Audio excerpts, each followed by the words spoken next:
Good morning. എല്ലാവർക്കും നമസ്കാരം. മൗനരാഗത്തിന്റെ ഇന്നത്തെ വിശേഷത്തിലേക്ക് എല്ലാ കൂട്ടുകാർക്കും സ്വാഗതം. നമ്മുടെ ശാരിയും സരിയും കൂടി നിന്ന് സംസാരിച്ചുകൊണ്ട് നിൽക്കുകയാണ്. അല്ലടി, കുഞ്ഞിന് അരഞ്ഞാണോ ഉണ്ടാക്കണ്ടേ? അതും നമ്മുടെ തലയ്ക്ക് തന്നെയാണോ വെക്കാൻ പോകുന്നത്? എൻ്റെ അമ്മ മനുവേട്ടൻ പറഞ്ഞിട്ട് പോയ കാര്യങ്ങൾ അമ്മ കേട്ടതല്ലേ? 1 കോടി രൂപയോളമാണ് മനുവേട്ടൻ സാലറി ഇനത്തിൽ മാറ്റി വെക്കുന്നത്. അങ്ങനെയുള്ള 100-300 കോടിയുടെ ബിസിനസ് ചെയ്യുന്ന എൻ്റെ ഭർത്താവിനെ പറഞ്ഞതേ അരഞ്ഞാണോ തളയെന്നൊക്കെ പറഞ്ഞ് അദ്ദേഹത്തെ കൊച്ചാക്കല്ലെന്ന് സരയു പറയുക. ഇതൊക്കെ ഉള്ളതാണെങ്കിൽ ഭാഗ്യം. അവൻ എന്തായാലും പോയല്ലോ. ഇനി എന്തായാലും അവൻ്റെ പിന്നാലെ സഞ്ചരിക്കാണ്ടിരിക്കാൻ പറ്റത്തില്ല. തൻ്റെ മകളുടെ ജീവിതം വെച്ചുള്ള കളിയാണെന്ന് നമ്മുടെ ശാരിക്ക് നല്ല ബോധ്യമുണ്ട്. അങ്ങനെ ശാരി ഇങ്ങനെ നിന്ന് ആലോചിക്കുമ്പം, അല്ല അമ്മ എന്തേ ചിന്തിക്കുന്നത്? ക്ഷേത്രത്തിലും പള്ളിയിലും ഒക്കെ പോണം മോളെ. നാരങ്ങ വിളക്കും അതുപോലെ തന്നെ മെഴുകുതിരിയൊക്കെ കത്തിക്കണം. പിന്നെ ഭീമാപ്പള്ളിയിൽ പോയിട്ട് ഒരു പട്ടും സമർപ്പിക്കണമെന്നൊക്കെ ശാരി പറഞ്ഞു. അതൊക്കെ അമ്മ എന്തിനാ ഇപ്പം ചെയ്യുന്നത്? അതെ, എൻ്റെ മോളുടെയും കുഞ്ഞിൻ്റെയും ജീവിതം സുരക്ഷിതമാകാൻ വേണ്ടിയിട്ടാണ്. എൻ്റെ അമ്മ, ഞങ്ങളുടെ ജീവിതം സുരക്ഷിതമാകാനാണെങ്കിൽ അമ്മ ഇതുപോലെയുള്ള വഴിപാടൊന്നും ചെയ്യണ്ട. പിന്നെ അച്ഛൻ്റെ വട്ട് മാറാനാണെങ്കിൽ അമ്മ ഏത് അമ്പലത്തിൽ പോയാലും എനിക്ക് പ്രശ്നമില്ല സരയു പറയുക. ഈശ്വരന്മാരൊക്കെ കൈവിട്ട സ്ഥിതിക്ക് ഇനിയിപ്പം എന്താണ് അടുത്ത മാർഗമെന്നറിയില്ല. എന്തായാലും ഞാനൊന്ന് പുറത്ത് പോയിട്ട് വരാമെന്നും പറഞ്ഞ് ശാരി വണ്ടി എടുത്ത് പോവുക. സരയുവാണെങ്കിലോ, ഈ അമ്മയ്ക്ക് ശരിക്കും എന്താ പറ്റിയത്? ഇനി അച്ഛൻ്റെ ഭ്രാന്ത് അമ്മയ്ക്ക് പകർന്നതാണോ എന്ന് അവൾക്കൊരു സംശയം തോന്നുന്നു. അങ്ങനെ സരയിനോട് യാത്രയും പറഞ്ഞ് നമ്മുടെ ശാരി വണ്ടിയിൽ കയറി പോവുകയാണ്. അപ്പോൾ പോകുന്ന വഴി മുഴുവനും ഈ മനോഹരനെ കുറിച്ചും അതുപോലെ തൻ്റെ മകളുടെ ജീവിതം തകരുമോ എന്നുള്ള ആ ഒരു ആശങ്കകളൊക്കെയാണ് നമ്മുടെ ശാരിയുടെ മനസ്സിലുള്ളത്. അങ്ങനെ ശാരി യാത്ര ചെയ്തുകൊണ്ടിരിക്കുന്ന സമയത്ത് മനുവിനെ യാദൃശ്ചികമായിട്ട് കാണുകയാണ്. അല്ല, ഇവൻ ഏതോ ഒരു ഹോട്ടലിൽ ബിസിനസ് മീറ്റിങ്ങിന് പോവാന്ന് പറഞ്ഞിട്ട് ഇവൻ എന്താ ഇവിടെ വന്ന് നിൽക്കുന്നത്? അങ്ങനെ ഇവൻ ആരെയോ കാത്തു നിൽക്കുകയാണെന്ന് മനസ്സിലാക്കിക്കൊണ്ട് ശാരിയാണെങ്കിലോ, ഡ്രൈവറെ വണ്ടി ഒന്ന് സൈഡാക്ക്, എന്തായാലും എനിക്ക് ചില കാര്യങ്ങൾ കണ്ടെത്താനുണ്ടെന്ന് പറഞ്ഞു. അങ്ങനെ ശാരി മനുവിനെ തന്നെ നിരീക്ഷിച്ച് ആ വണ്ടിയിൽ എങ്ങനെ ഇരിക്കുക. മനു ആണെങ്കിലോ ഭയങ്കര സന്തോഷത്തിലും എക്സൈറ്റ്മെൻറ്റിലും ഒക്കെയാണ്. അങ്ങനെ അങ്ങോട്ടേക്ക് മനുവിനെ കാണാൻ വേണ്ടി ഒരു പെൺകുട്ടി വരിക. അവളെ കണ്ടതും നമ്മുടെ മനു ആണെങ്കിലോ ഒരുപാട് സന്തോഷത്തോടു കൂടി മോളൂന്ന് വിളിച്ച് അവളെ സ്വീകരിക്കുക. അവളാണെങ്കിലോ, ടോമേട്ട കുറേ നേരമായോ ടോമേട്ട വന്ന് നിൽക്കാൻ തുടങ്ങിയിട്ട്? കുറച്ച് സമയമായുള്ളൂ മോളെ. അല്ല, ബിസിനസ്സും കാര്യങ്ങളും ഒക്കെ എങ്ങനെ പോകുന്നു? എത്ര ദിവസം നാട്ടിലുണ്ടാകും? ഞാൻ 2 ആഴ്ച കൂടിപ്പോയി ഉണ്ടാകും. പിന്നെ നമ്മുടെ കല്യാണത്തിന് ശേഷം എന്തായാലും ഞാൻ മോളെയും കൂട്ടിയിട്ട് ദുബായിലേക്ക് പോവും. അല്ല, മോള് എങ്ങനെയാ, ഹാപ്പി അല്ലേന്ന് ചോദിക്കുക. പിന്നെ ഹാപ്പി ആണോന്നോ? ഇത്രയും നല്ലൊരു ബിസിനസ്മാനെ എൻ്റെ ഭർത്താവായി കിട്ടുന്നതിൽ എനിക്ക് എന്തായാലും നല്ല സന്തോഷമുണ്ട്. അല്ല, വീട്ടുകാരൊക്കെ എന്ത് പറഞ്ഞു? എൻ്റെ അച്ഛനും അമ്മയും ഒക്കെ ഫ്ലാറ്റാണ്. ടോമേട്ടൻ വലിയ ബിസിനസ്സുകാരനാണെന്നൊക്കെ അറിഞ്ഞു കഴിഞ്ഞപ്പം അവരും ഒക്കെ ഒരുപാട് സന്തോഷത്തിലായി. എത്രയും പെട്ടെന്ന് നമ്മുടെ വിവാഹം നടത്തണമെന്ന് പറയുന്നത്. അല്ല, അച്ഛനെയും അമ്മയും ഒക്കെ കൂട്ടിയിട്ട് എന്നാ ടോമേട്ടൻ എൻ്റെ വീട്ടിലേക്ക് വരുന്നത്? അപ്പം നമ്മുടെ മനു ഒന്ന് ആലോചിച്ചു കേട്ടോ. എന്തായാലും കള്ളക്കളികളുടെ കൂടാരമാണ് നമ്മുടെ മനുവിൻ്റെ ജീവിതം. അപ്പം അച്ഛനെയും അമ്മയൊക്കെ കൊണ്ടുവരാൻ മോളെ. അതിനു മുന്നേ ഞാൻ മോളുടെ വീട്ടിലേക്ക് വന്ന് വിവാഹം ഉറപ്പിക്കും. അവർ ദുബായിലല്ലേ താമസിക്കുന്നത്. അതുകൊണ്ട് അവിടുത്തെ ബിസിനസ്സും കാര്യങ്ങളും ഒക്കെ പെട്ടെന്ന് അങ്ങ് ഇട്ടെറിഞ്ഞ് വരാൻ പറ്റാത്തതുകൊണ്ടാണ്. എന്തായാലും നമ്മുടെ വിവാഹത്തിൻ്റെ അന്ന് അച്ഛനും അമ്മയും ഒക്കെ ഇവിടെ ഉണ്ടാകുമെന്ന് കൂടി ആ പെങ്കൊച്ചിനോട് പറഞ്ഞു. അതിനുശേഷമാണ് മനുവിൻ്റെ ഈ ഒരു കൊഞ്ചിക്കുഴയിലൊക്കെ കണ്ടു കഴിയുമ്പോൾ നമ്മുടെ ശാരിയുടെ കിളികളൊക്കെ പറക്കുകയാണ്. ദൈവമേ, ഞാൻ വിചാരിച്ചതുപോലെ തന്നെ കാര്യങ്ങളൊക്കെ സത്യമായി തുടങ്ങുകയാണല്ലോ. എൻ്റെ മോളുടെ ജീവിതമാണല്ലോ ഈ മഹാഭാവി നശിപ്പിച്ചതെന്നൊക്കെ ആലോചിച്ച് നിൽക്കുമ്പോൾ മനു ആണെങ്കിലോ, അതെ നിക്കിമോളെ ഞാനൊന്ന് തൊട്ടോട്ടെ എന്ന് ചോദിക്കുക. അയ്യോ, എന്നെ തൊടാനോ? എന്നാ തൊട്ടോന്ന് പറഞ്ഞ് അവളാണെങ്കിലോ നമ്മുടെ മനുവിൻ്റെ അടുത്തേക്ക് ഇങ്ങനെ നീങ്ങി നിന്നു. മനോഹരനല്ലേ ആള്. കിട്ടിയ അവസരം അങ്ങ് പാഴാക്കാതെ അവളെ അങ്ങ് വട്ടം കയറി കെട്ടിപ്പിടിച്ച് നിൽക്കുകയാണ്. ഈ കാഴ്ചയും കൂടെ കണ്ടു കഴിഞ്ഞപ്പോൾ ശാരിക്ക് പൂർത്തിയായി. ശാരിയാണെങ്കിലോ, ഇവന് എന്താ ചെയ്യേണ്ടത്? എന്തായാലും ഇവനെ കള്ളനാണെന്നുള്ള കാര്യം തനിക്ക് മനസ്സിലായല്ലോ. ഇവനെ എങ്ങനെയെങ്കിലും തൻ്റെ മകളുടെ ജീവിതത്തിൽ നിന്ന് അടർത്തി മാറ്റണം.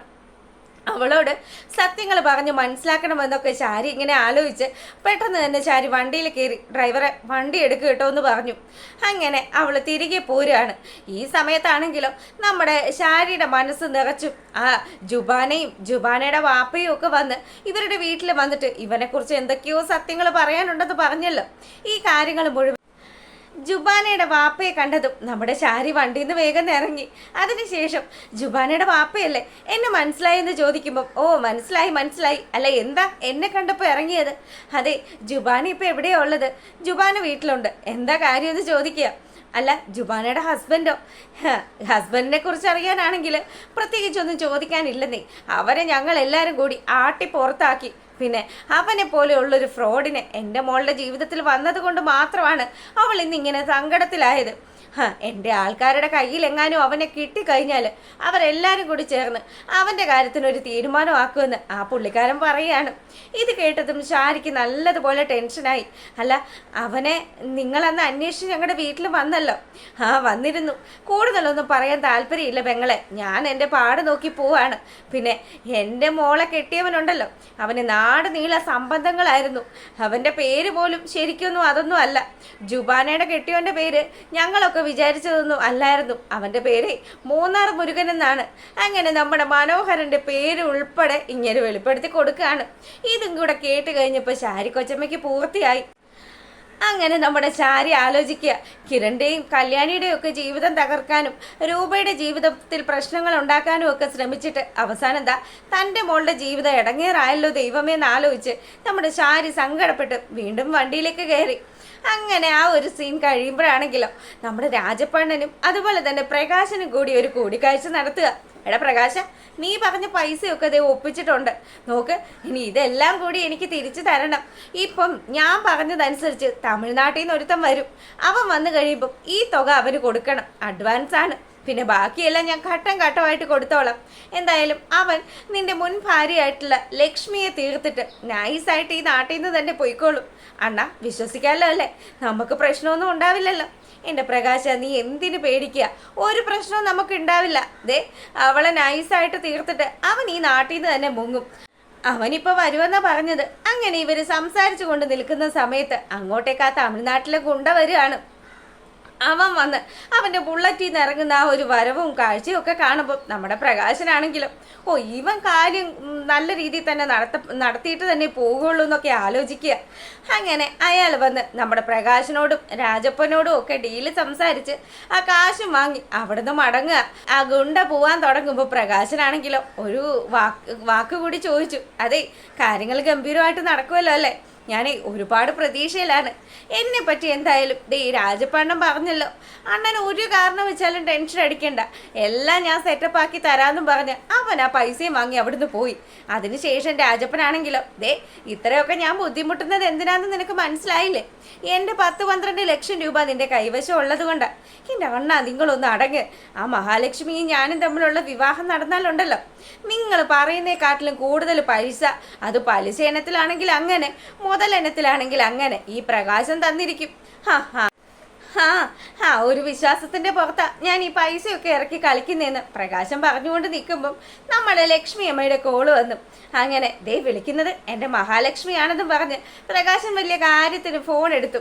പറയുമോളെ, എന്തുണ്ട് വിശേഷം? എന്താണെന്ന് അറിയില്ല പ്രകാശേട്ടാ, മനസ്സിന് വല്ലാത്തൊരു ടെൻഷനാണ്. പ്രകാശേട്ടനെ വിളിച്ച് സംസാരിച്ചു കഴിഞ്ഞാൽ മനസ്സിന് അല്പം ആശ്വാസം കിട്ടും, അതുകൊണ്ടാണ് ഞാൻ വിളിച്ചതെന്ന് ഇവള് പറയുക. അപ്പോൾ ഇതുകൂടി കേട്ട് കഴിയുമ്പോൾ പ്രകാശനങ്ങ് സന്തോഷമായി. മോളെ, നമ്മുടെ ജീവിതത്തിൽ ഒരു കരടായിട്ട് വന്നിരിക്കുന്ന ഒരുത്തി ഉണ്ടല്ലോ, ലക്ഷ്മി എന്ന് പറയുന്നവള്. അവളെ ഈ ഭൂമുഖത്ത് നിന്ന് തന്നെ തുടച്ചു മാറ്റാനുള്ള ചില തീരുമാനങ്ങളൊക്കെ എടുത്തു നിൽക്കുകയാണ് ഞാൻ. എന്തായാലും നീ എൻ്റെ ഭാര്യയായിട്ട് എൻ്റെ വീട്ടിലേക്ക് വരുന്ന ആ ദിവസത്തിന് വേണ്ടി ഞാൻ കാത്തിരിക്കുകയാണെന്ന് കൂടി പ്രകാശൻ അങ്ങ് പറഞ്ഞു. മനസ്സിലായടാ നീ എന്താ ഉദ്ദേശിച്ച് വെച്ചിരിക്കുന്നതെന്ന്. എന്നെ തീർത്തിട്ട് നിനക്ക് മഹാലക്ഷ്മി എന്ന് പറയുന്ന എൻ്റെ ഡ്യൂപ്ലിക്കേറ്റിനെ കെട്ടണോ അല്ലേ?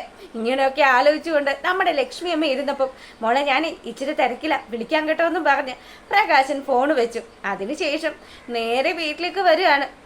അച്ഛ, കാര്യങ്ങൾ എന്തായെന്ന് ചോദിച്ച് കാർത്തിക മോൾ അടുത്ത് കൂടി.